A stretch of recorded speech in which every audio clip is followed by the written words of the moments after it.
கர்த்தருக்குள் பிரியமான பரிசுத்த தோழமை ஜீவித உறவுகளே, நான் உங்கள் தோழமை அசாருதீன் பேசுகிறேன். ஆவிக்குரிய கூடாரத்தினுடைய தொடர்ச்சிகளை நம்ம பார்க்கலாம். முன்னாடி என்ன சொல்லியிருக்கிறோம்னா, ஆவிக்குரிய வளர்ச்சியை ஒவ்வொரு ஆவிக்குரிய மனிதனும் அதை அறிந்து கொள்வது, அவனுடைய அளவை வளர்ச்சியை அளந்து பார்ப்பதும் அவசியமாக இருக்குது. நான் இப்படி வளர்ந்துருக்கிறேனா இல்லை இறங்கியிருக்கிறேனா? ஏற்கனவே ஒரு மரத்தை எடுத்துக்காட்டாக வச்சு பேசணும். அந்த மரம் வளர்ந்துருக்கா இல்லை அது தளர்ந்துருக்கா அப்படிங்கிறத பார்க்க வேண்டியது அவசியம். அதுபோல தான் இங்கேயும் ஆவிக்குரிய வளர்ச்சியில் நம்ம வளர்ந்துருக்கிறோம், எப்படி இருக்கிறோம் அப்படிங்கிறத அறிய வேண்டியது அவசியமாக இருக்குது. அடுத்து ஆவிக்குரிய கூடாரத்தில் ஃபஸ்ட்டு நீங்கள் ஆண்டவருடைய ஆசீர்வாதங்களெல்லாம் பெறணும். ஆவிக்குரிய கூடாரத்தில் ஆண்டவர் தர்ற அனைத்து ஆசீர்வாதங்களையும் ஃபஸ்ட்டு பெறணும். பெற்றுக்கொண்டுட்டு அடுத்து மற்றவர்களுக்கு நம்ம கொடுக்கணும். ஆண்டவருடைய ஆசீர்வாதங்களை மற்றவங்களுக்கு கொடுக்கணும். அப்பொழுது என்னன்னா, கூடாரத்தினுடைய இடம் அப்படியே விசாலமாயிட்டே போகும்.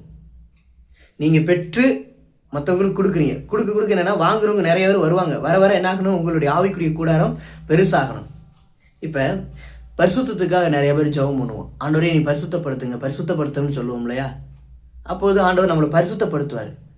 பரிசுத்தப்படுத்திட்டு அதில் ஒரு சிலர் என்ன பண்ணுவோம் தெரியுமா, நான் பரிசுத்தமாக இருக்கணும்னு சொல்லிட்டு ஒரு போஸ்ட் இருக்குன்னா, ஒரு தவறான ஒரு போஸ்ட் இருக்குன்னா அந்த போஸ்ட்டை பார்க்க மாட்டாங்க, கண்ணை முடிக்கிடுவாங்க.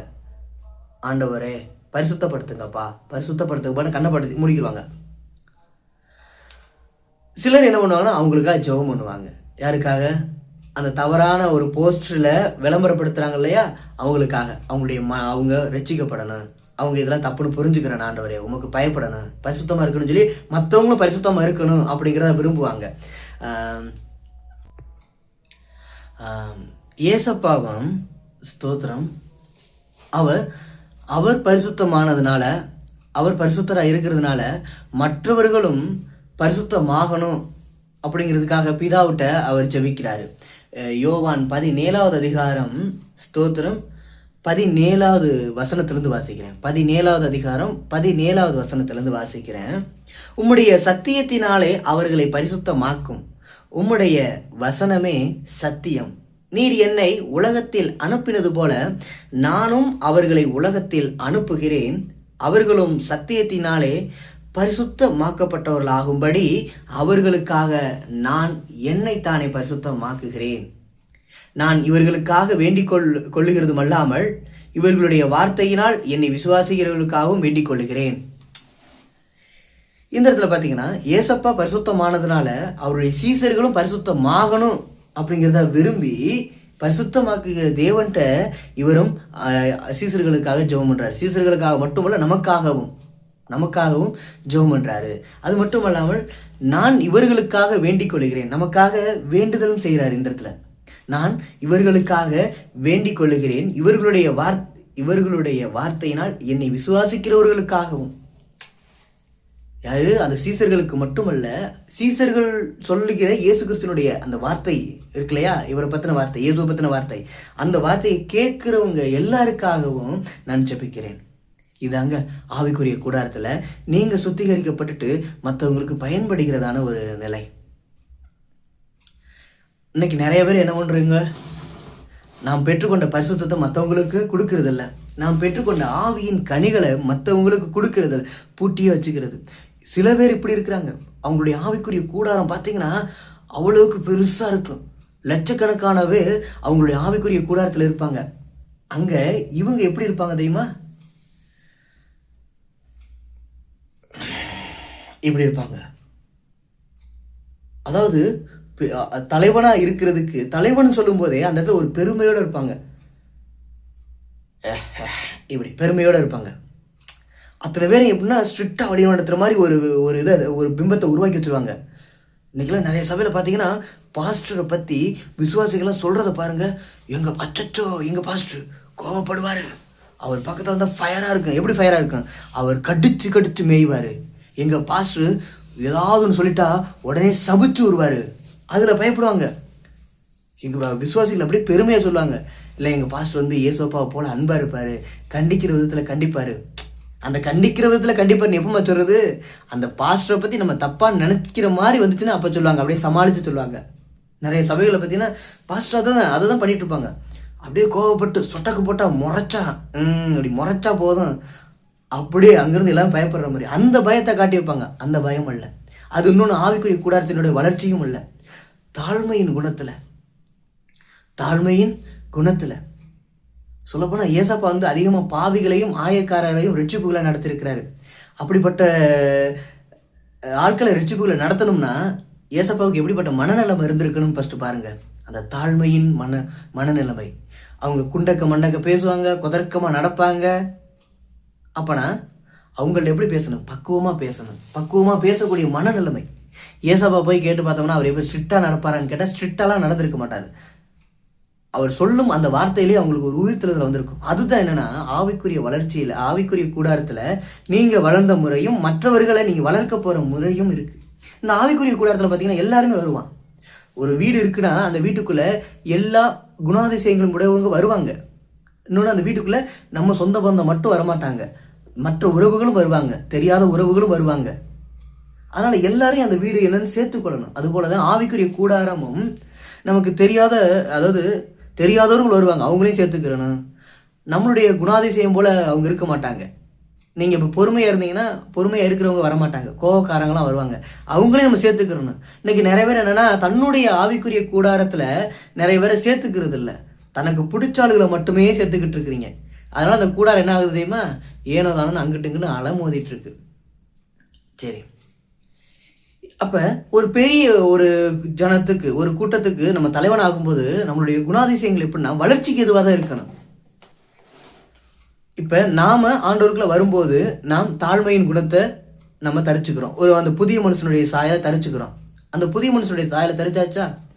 தரிச்சு அந்த புதிய மனுஷன் சாயலை மற்றவங்களுக்கு பயன்படுத்தும் போது அங்கேருந்து ஒரு ஆள் வர்றாரு, உள்ளே வரும்போது அவருக்கு அந்த குணாதிசயங்களை கொடுக்கும் பொழுது உங்களுக்குள்ள அந்த இடத்துல என்னென்னா பெருமைன்னு ஒன்று வரும். அந்த பெருமையை தான் நீங்கள் கொஞ்சம் இனம் கண்டறிஞ்சு அதுக்கு நேக்காக நடந்துட்டீங்கன்னா ஸ்தோத்திரம், அந்த பெருமையை ஜெயிக்க முடியும். அடுத்து ஒருத்தவரை சேர்த்துட்டீங்க, அடுத்து இன்னொருத்தவங்க வருவாங்க.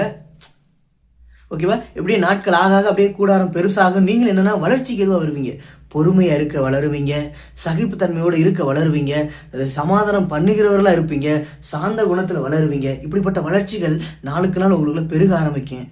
நீங்கள் அப்படியே கிறிஸ்துவனுடைய முழு தோற்றத்தை உங்களால் பார்க்க முடியும். ஓகேவா? இதில் வளர்ச்சின்னு ஒன்று இருக்குது. ஆனால் இன்றைக்கி நிறைய சபைகளில் அப்படி இல்லை. பாஸ்டர்மார்களை பார்த்தாவே பயமாக இருக்குது. பார்வோனை போலவே இருக்கிறாங்க.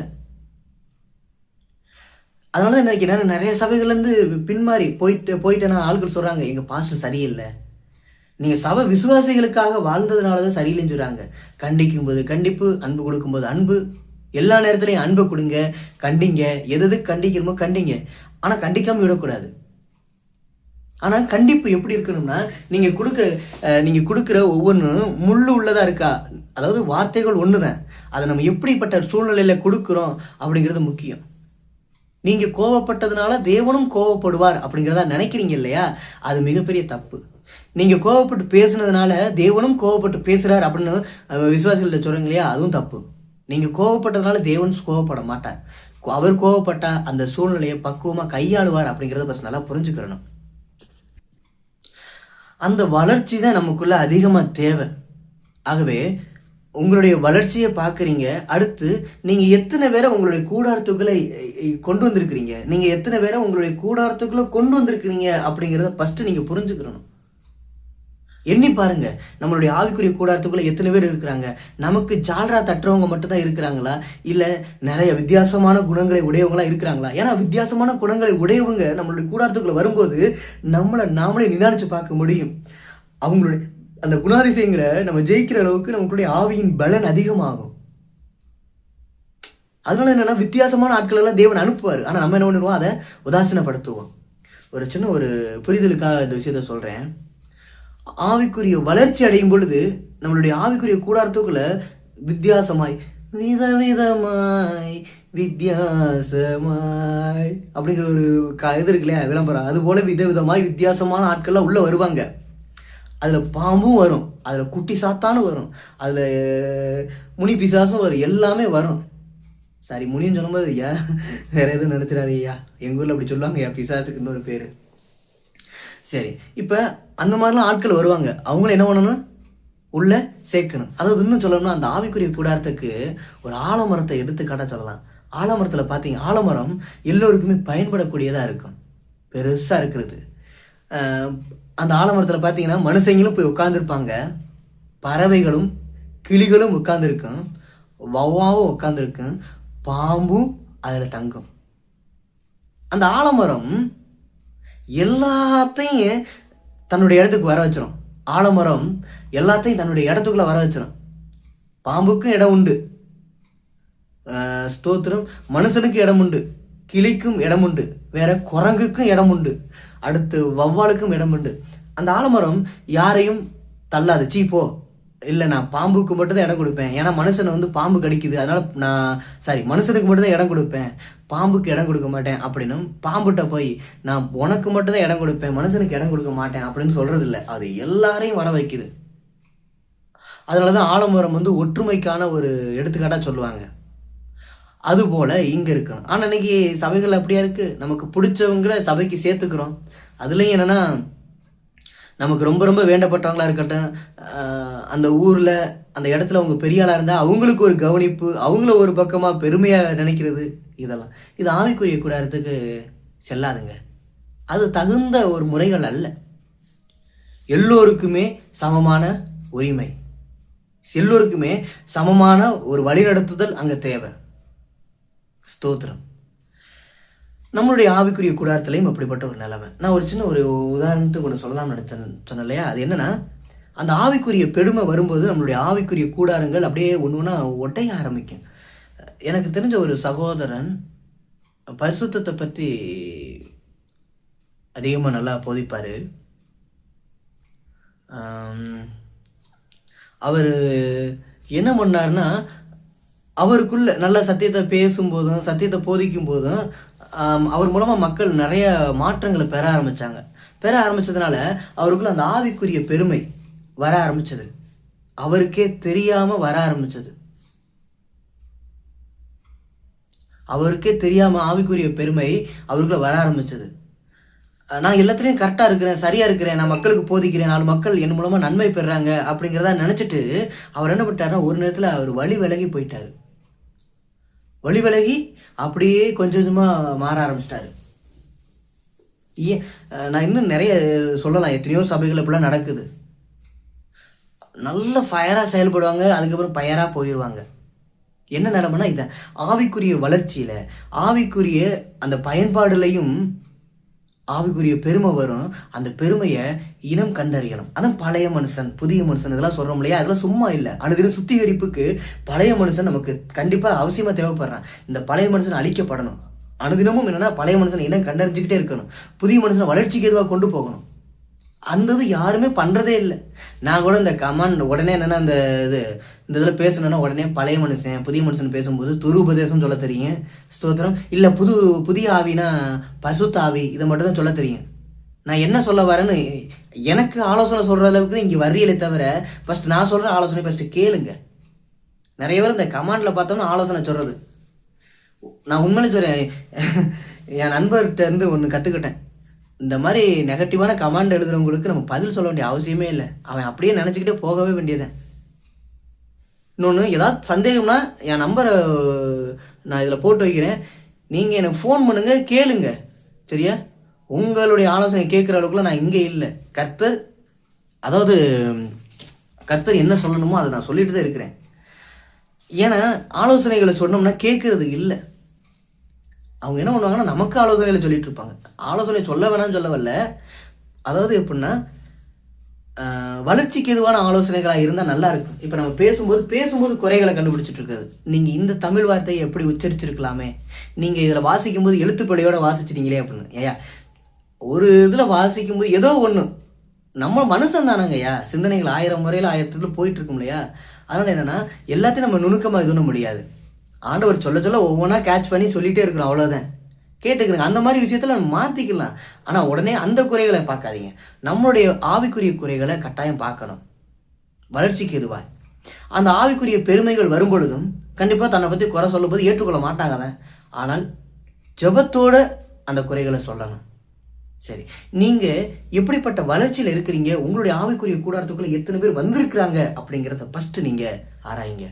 நீங்கள் உங்களுடைய ஆவியினுடைய பலனை அந்த அந்த காரியங்களை மற்றவங்களுக்கு கொடுக்குறீங்களா? ஆவிக்குரிய கூடாரத்துக்குள்ளே நிறைய பேர் சேர்க்குறீங்களா? உங்களுடைய கூடாரத்துக்குள்ளே எத்தனை பேர் இருக்கிறாங்க, நான் மற்றவங்களுக்கு பயன்படுறேனா அப்படிங்கிறத நீங்கள் ஃபஸ்ட்டு மறக்காமல் நீங்கள் பார்க்கணும். அனுதினமும் உங்களுடைய ஆவி, உங்களுடைய ஆத்துமாவை விசாரிக்கிறது அவ்வளவுக்கு மேன்மையானது. மற்ற ஆத்துமாக்களை கவனிக்கிறோம் அப்படின்னு இல்லை, ஃபஸ்ட்டு நம்மளுடைய ஆத்துமாவை, உங்களுடைய ஆத்துமாவை முதல்ல நீங்கள் என்ன பண்ணணும், கவனிக்கணும். என் ஆத்துமா எப்படி இருக்குது, வளர்ச்சிக்கு எதுவாக போகிறேன்னா, ஒரு 10 பேர் சேரும்போது அந்த இடத்துல நான் பெருமையாக வாழ்கிறேன்னா. இன்றைக்கி நிறைய பேர் அப்படி தானே, ஒரு கம்பெனி இருக்குன்னா அந்த கம்பெனியில் ஒரு முக்கியமான ஒரு பொறுப்பு கொடுத்துட்டாங்கன்னா உடனே அந்த கம்பெனி கட்டினதே நான் தான் அப்படிங்கிற அந்த பெருமை நமக்குள்ளே வந்துடும். அதனால் என்ன பண்ணுறோம்னா, ஸ்தோத்திரம், அங்கே இருக்கிறவங்கள நம்ம சரியான முறையில் வழி நடத்தாமல் நம்ம என்ன பண்ணிடுறோம், அவங்கள விரட்டி விட்டுறோம். எனக்கு தெரிஞ்ச ஒரு சகோதரி, அவங்க என்கிட்ட சொல்லியிருந்தாங்க, நர்ஸ் வேலை பார்க்கும் பொழுது அங்கே இந்த சீனியர்னு சொல்லிட்டு இருப்பாங்க இல்லையா, சீனியர், அவங்க என்னென்னா ரொம்ப பில்டப்பான். அதாவது இந்த சீனியர்களுக்கெல்லாம் பார்த்தீங்கன்னா ஜூனியர் யாராவது கிடச்சிட்டாங்கன்னா, புதுசாக ஒரு ஆள் கிடச்சிட்டாங்கன்னா அவங்கள தக்காளியாக புளிகிறது.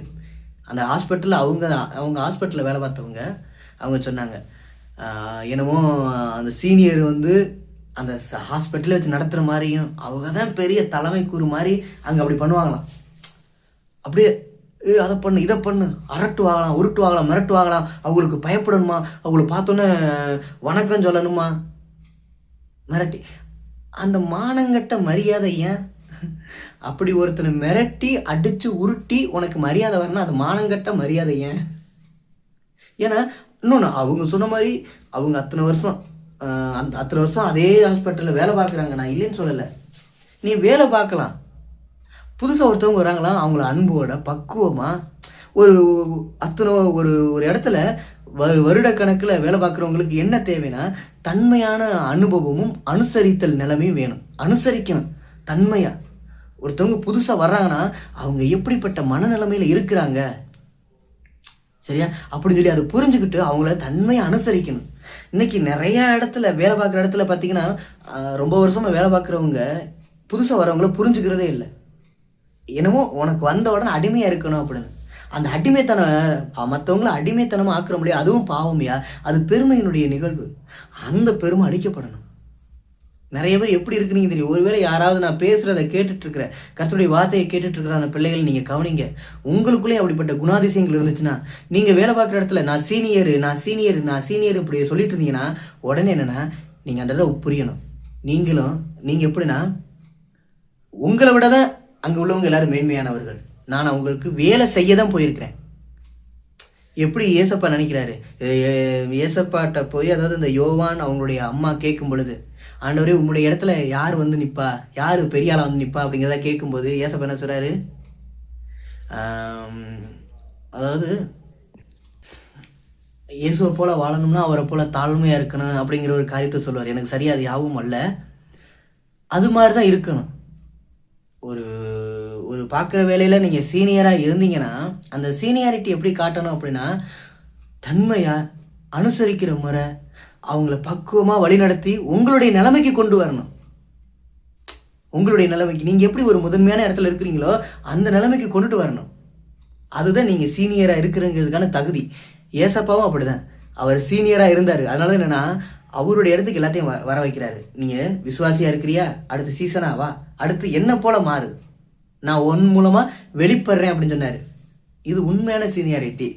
இதில் தான் ஏசப்பா ரொம்ப ரொம்ப சீனியராக இருக்கிறாரு. இவர் ஒரு எடுத்துக்காட்டுங்க, வேலை பார்க்குற எல்லாருக்குமே எடுத்துக்காட்டு. ஆகவே இந்த பெருமைக்கு இடம் கொடுக்கக்கூடாது. அடுத்த ஆவிக்குரிய கூடாரத்தில் ஃபஸ்ட்டு நீங்கள் எப்படி சுத்திகரிக்கப்படுறீங்க. அநேகர் வெளியில் இருக்கிறாங்க, நீங்கள் சுத்திகரிக்கப்பட்டு மற்றவங்களுக்கு நீங்கள் பயன்படணும். உங்களுடைய ஆவிக்குரிய கூடாரத்துக்குள்ளே எல்லாருமே வரணும். ஸ்தோத்திரம். ஆகவே உங்களுடைய வளர்ச்சி எப்படி இருக்குது அப்படிங்கிறத நீங்கள் பாருங்கள். இன்னும் ஆவிக்குரிய கூடாரத்தோட தொடர்ச்சி இருக்குது. நான் இப்போ இதை சொல்லி முடிக்கிறேன். மீண்டும் சந்திப்போம். ஆமேன்.